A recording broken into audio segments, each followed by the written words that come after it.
March 1988 nang pirmahan ni dating Pangulong Corazon Cory Aquino ang Presidential Proclamation No. 227 na nagdedeklara sa buwan ng Marso bilang Women's Role in History Month.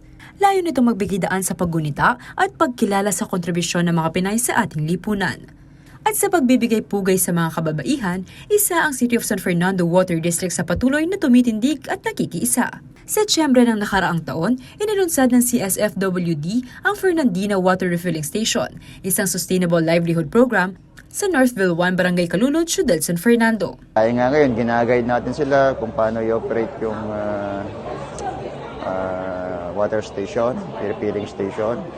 So until now, ginaguide pa rin natin sila kung paano yung pagpapalakad, paano yung maintenance, paano yung operation.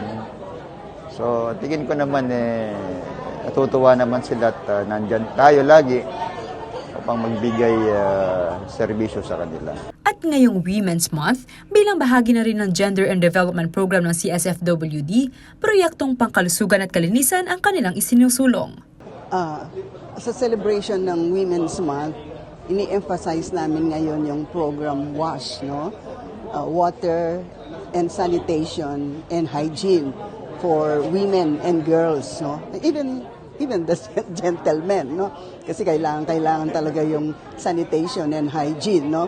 But the World Conference on Water and Environment emphasize or recognize the role of women in water management, no?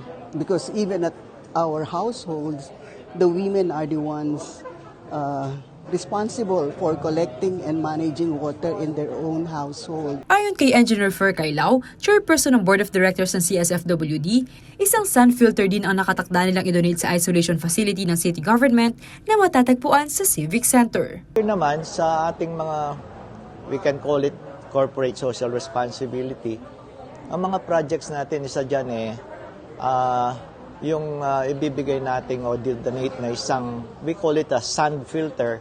Actually, it's a refilling, more or less, at filtering, water filtration sa city government, dun sa may isolation area, sa Civic Center.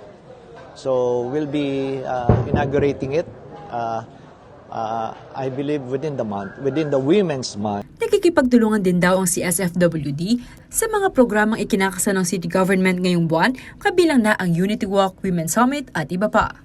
In celebration of the Women's Month and for the whole year, tuloy-tuloy po yan, hindi lang ngayong Women's Month.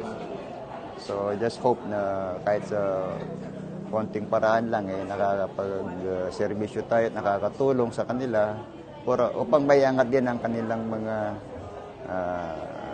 sabi natin kabuhayan. Ako si Leana Canilao, taga rito, kasama niyo para sa CLTV 36 News, atin to.